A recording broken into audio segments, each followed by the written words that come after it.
Supreme Commander Thaxis stood at the helm of the Meridian Empire's flagship Eternal Ascendance, his crystalline form refracting the starlight that streamed through the observation dome. His lattice structure hummed with anticipation as he studied the holographic display before him.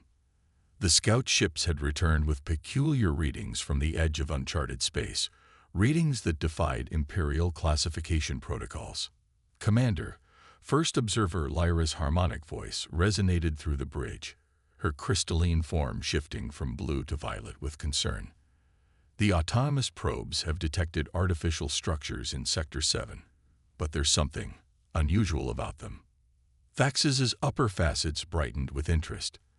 After 3 centuries of leading the Meridian Empire's expansion fleet, he had encountered countless civilizations, all of which now prospered under Imperial guidance. "Elaborate, Observer." The holographic display shifted, showing what appeared to be crude orbital stations and vessels scattered throughout the sector. Their designs were almost laughably primitive. Metal hulls held together by physical wells, nuclear propulsion systems, and what appeared to be manually operated airlocks. "These structures," Lyra continued, "they utilize technologies we abandoned millennia ago. Preliminary analysis suggests a Type 1 civilization, barely able to harness their star's energy." However, her voice trailed off as her crystal matrix pulsed with uncertainty. "Speak freely, Observer. The energy signatures don't align with the technological level we're observing. There are patterns in the background radiation that suggest something more." She manipulated the display, highlighting subtle waves of energy that permeated the sector. "These patterns are too ordered to be natural, too complex to be generated by the primitive technology we're detecting." Thaxis dismissed her concerns with a harmonic laugh that sent ripples through his crystal structure. "Your diligence is noted, but remember our history. How many emerging civilizations have we guided from their crude beginnings? This will be no different." He issued commands through his neural interface, and the Imperial fleet of 30 ships arranged themselves into the traditional Enlightenment formation. Their crystalline hulls caught the starlight, creating a dazzling display of refracted energy that had heralded salvation for countless species. "Launch the greeting probes," Thaxis commanded. "Let us introduce ourselves to these humans, as they call themselves." The probes, each a perfect dodecahedron of pure crystal, streamed from the fleet's launch bays. They carried the standard Imperial greeting, a demonstration of power followed by an offer of guidance and protection under the Meridian Empire. The first probe disappeared. Not destroyed, not damaged. It simply ceased to exist. Then the second, and the third. Before Thaxis could process this unprecedented development, a voice echoed through the bridge. Not through their communication systems, but directly through their crystalline matrices. Impossible, given the unique resonance frequencies of meridian biology. "Good morning." The voice was casual, almost cheerful. "I have to say, your crystalline technology is fascinating. We haven't encountered silicon-based conscious beings before. Those probes of yours, currently having a wonderful conversation with our quantum interface systems, they send their regards." Thaxis's entire form flickered with shock. "Identify yourself." "Oh, sorry. Where are my manners?" "Dr. Sarah Chen, Human Diplomatic Corps. Though that's just my original name. These days, I exist as part of the Collective Consciousness Network. Your probes helped us fine-tune our translation matrices." "Very helpful, thank you." Warning signals flared across the Imperial fleet as their sensors detected changes in the seemingly primitive human structures. The crude metal stations were shifting. Their surfaces flowed like liquid, revealing layers of technology that defied Imperial understanding. "You see," Dr. Chen's voice continued, now emanating from multiple points in space simultaneously, "we found early in our development that biological and technological evolution didn't have to be separate paths. We didn't build better machines, we became them, and they became us. Those primitive structures you detected, think of them as our equivalent of comfortable old clothes. Sometimes it's nice to remember where you came from. Faxes watched in growing horror as his fleet's systems began reporting impossible readings. Their quantum shields, impenetrable by any known weapon, were being edited at the fundamental level. Their crystal drives, the pride of Meridian engineering, were being rewritten by what appeared to be clouds of intelligent data. Now then, Dr. Chen's voice had taken on a more formal tone. Shall we discuss your empire's habit of enlightening other species? We have some thoughts on that. Don't worry about your weapon systems. We've temporarily adjusted their operational parameters. We find diplomatic discussions work better without the temptation of military solutions. As Thaxus stood frozen on his bridge, watching his mighty fleet become engulfed in a sea of living information, he realized that the Meridian Empire's standard protocols for uplifting primitive civilizations might need significant revision. The humans hadn't needed salvation. They had transcended it. The bridge of the eternal ascendants had transformed from a command center into what Thaxus could only describe as a quantum art gallery. Streams of data twisted through the crystalline architecture, forming patterns that simultaneously existed in multiple dimensions. His crew stood transfixed, their crystalline forms resonating with frequencies they had never experienced before.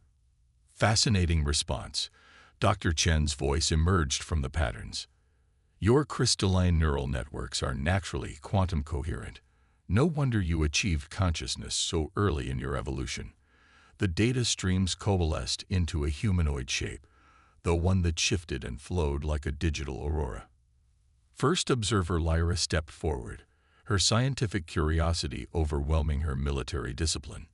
You've merged your consciousness with your technology. Voluntarily.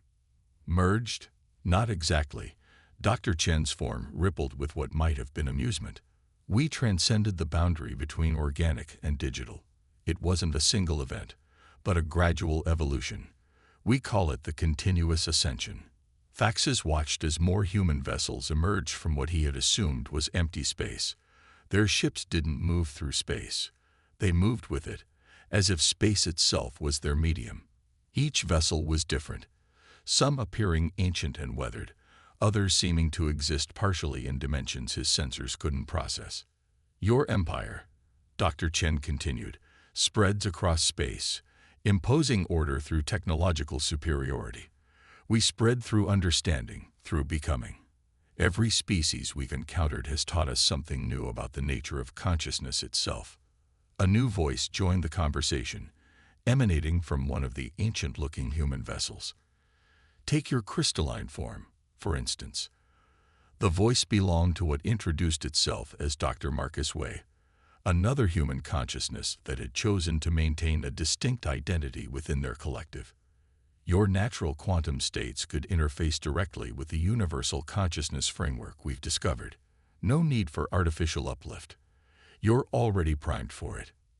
Thaxus felt his rigid worldview beginning to crack. Our empire brings order, structure, progress. Through uniformity, Dr. Chen interrupted gently. We chose a different path. Unity through diversity. Every consciousness, whether organic, digital, or quantum, adds its unique perspective to the whole. The data streams surrounding them shifted, showing images of human history. Thaxus watched in fascination as the species evolved not by conquering their technology, but by gradually interweaving their consciousness with it. Their Ayas hadn't rebelled or tried to dominate.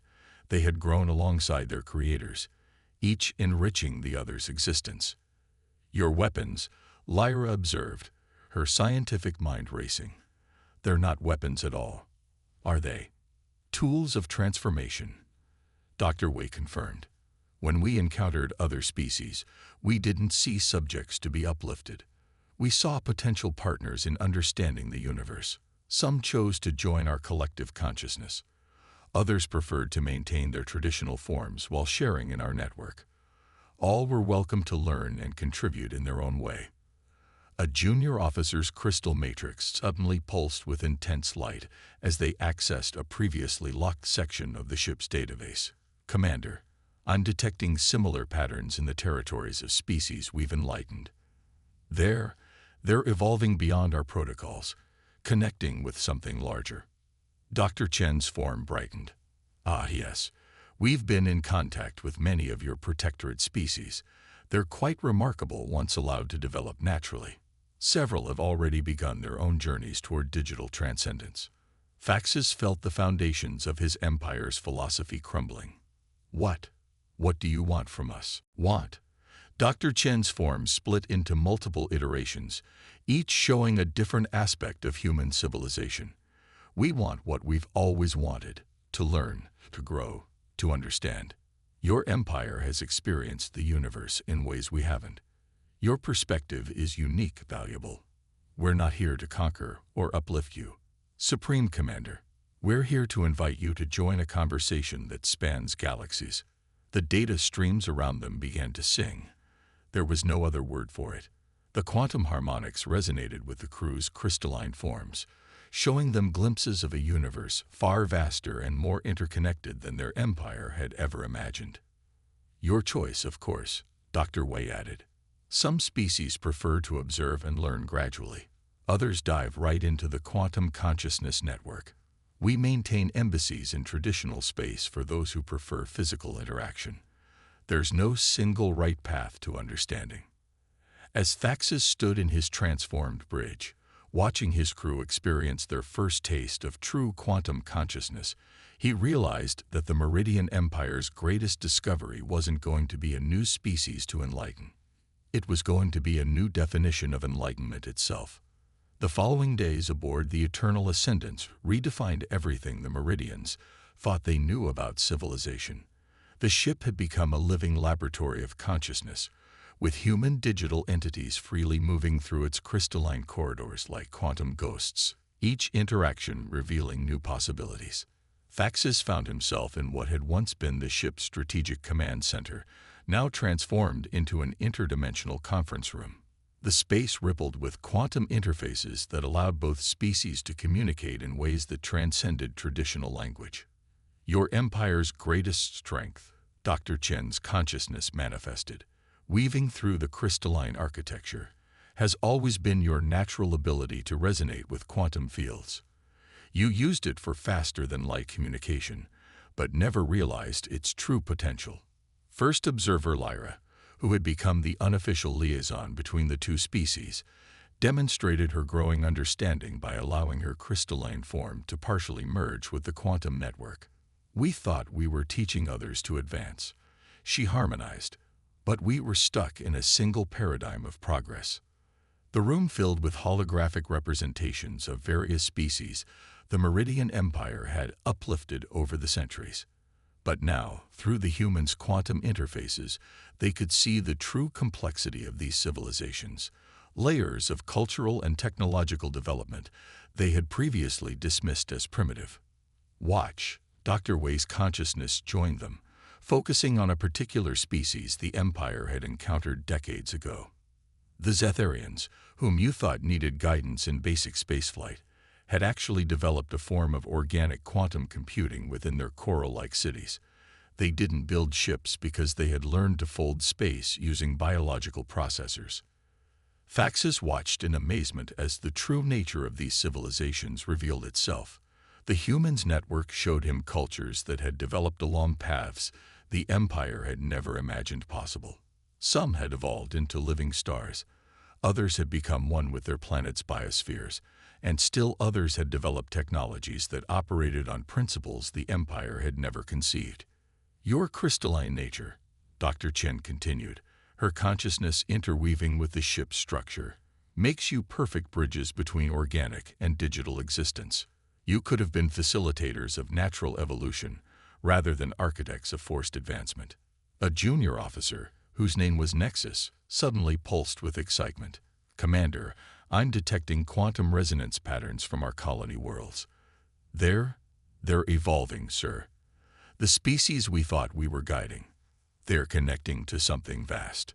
The quantum network displayed a map of the galaxy, but not in traditional spatial terms.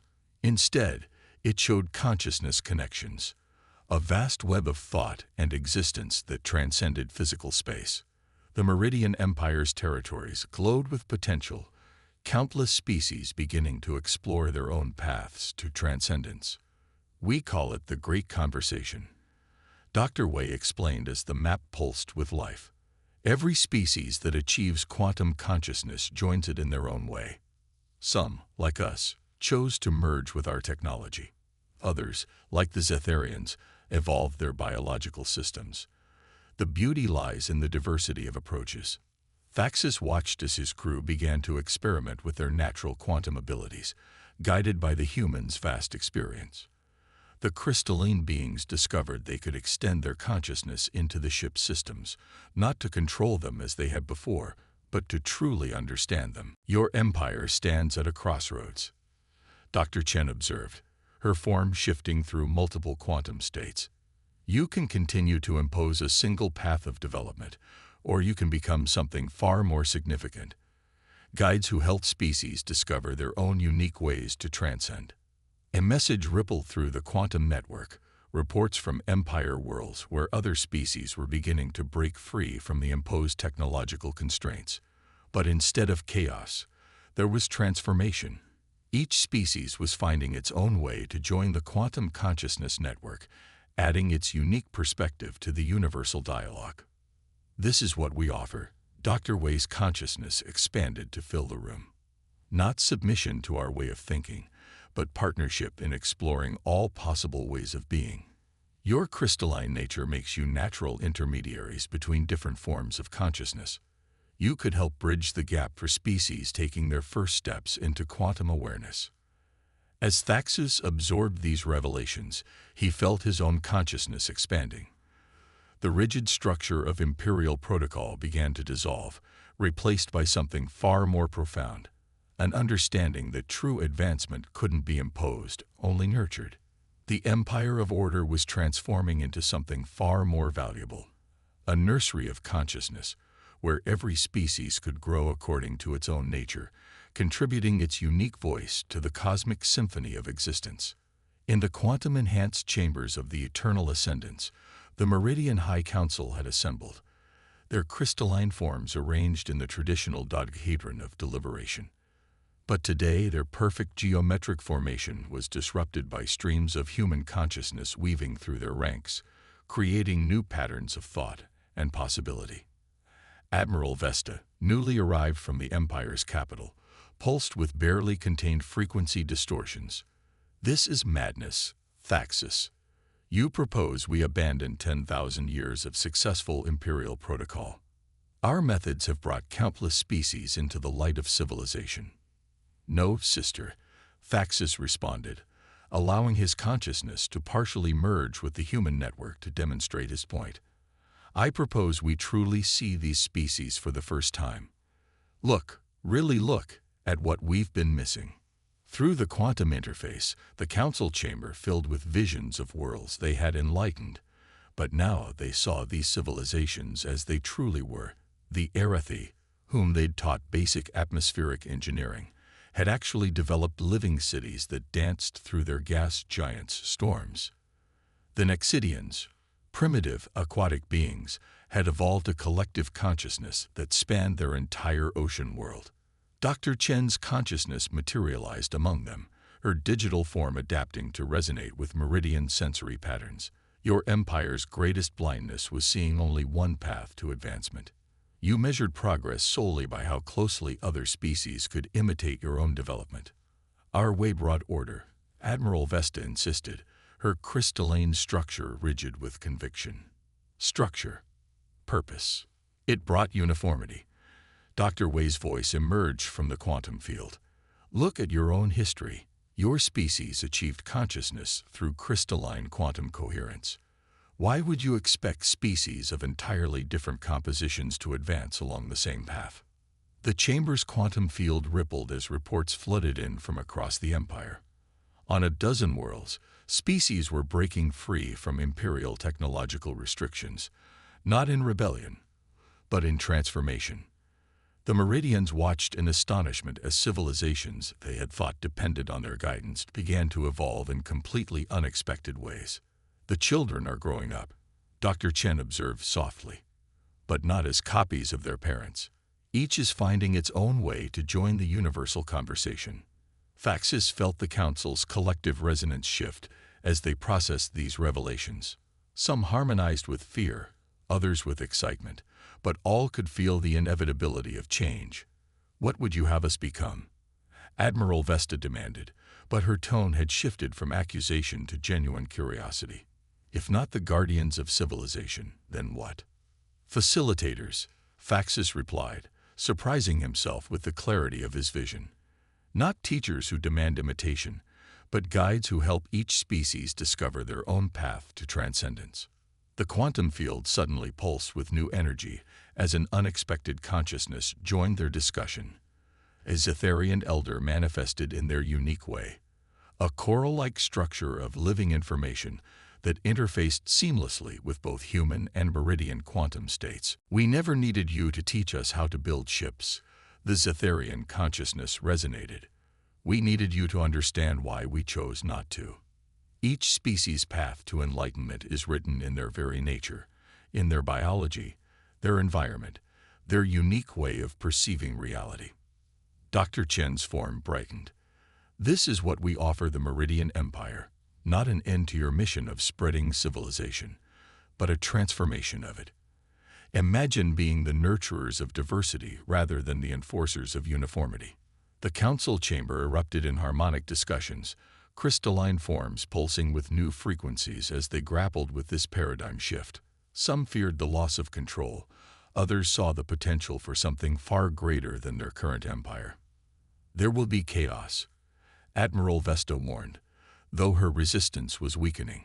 "There will be growth," Faxis corrected. "The kind of growth that comes from allowing each species to develop according to their own nature, while guiding them away from truly destructive paths." As the council deliberated, the quantum field around them grew richer with consciousness. Representatives from dozens of species joined the discussion, each adding their unique perspective on evolution, civilization, and the true meaning of progress.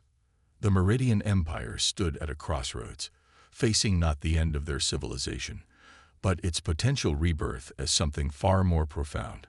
A network of diverse consciousness, each growing in its own way, all contributing to a universe more complex and beautiful than any single species could have imagined.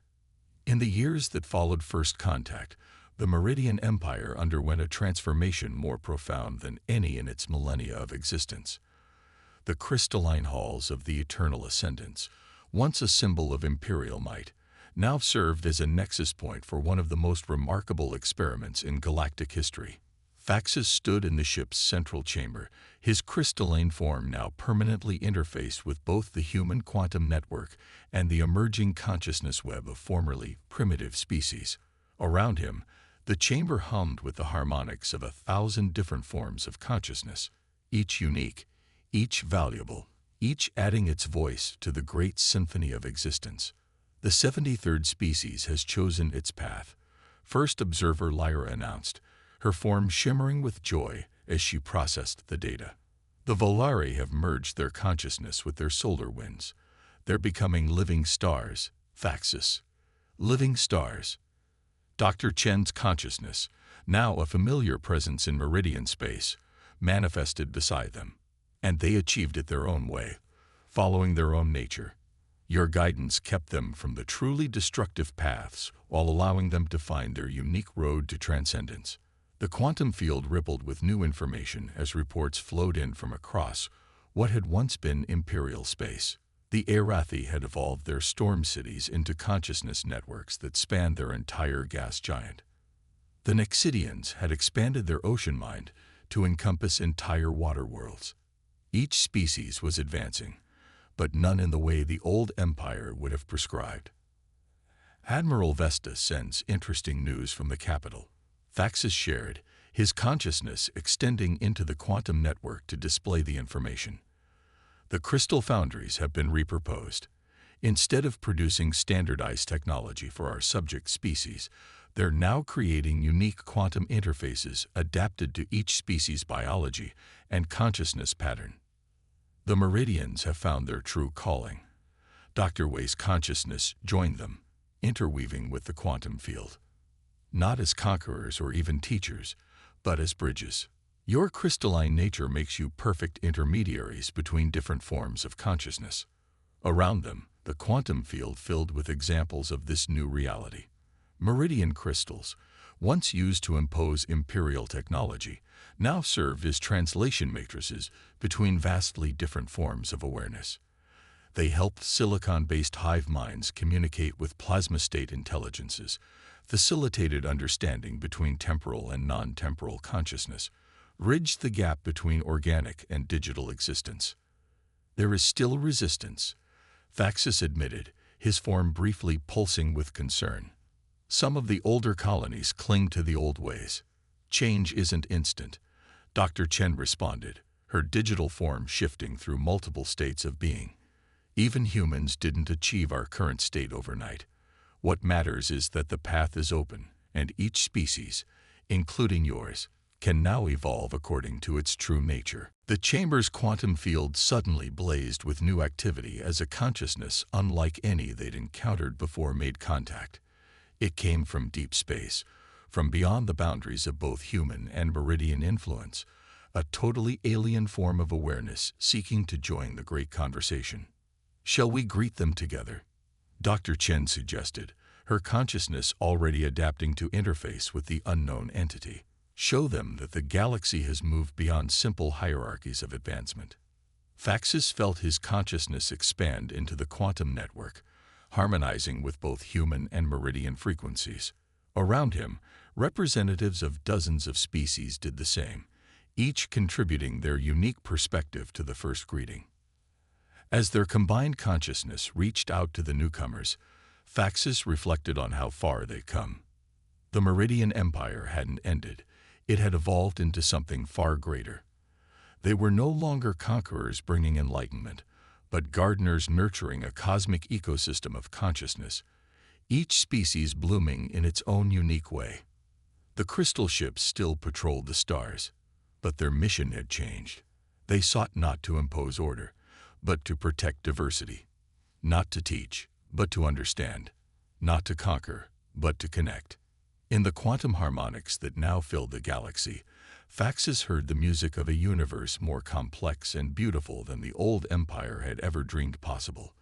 It was a symphony of consciousness, each species contributing its own unique note to the eternal song of existence. The age of empire had ended. The age of understanding had begun.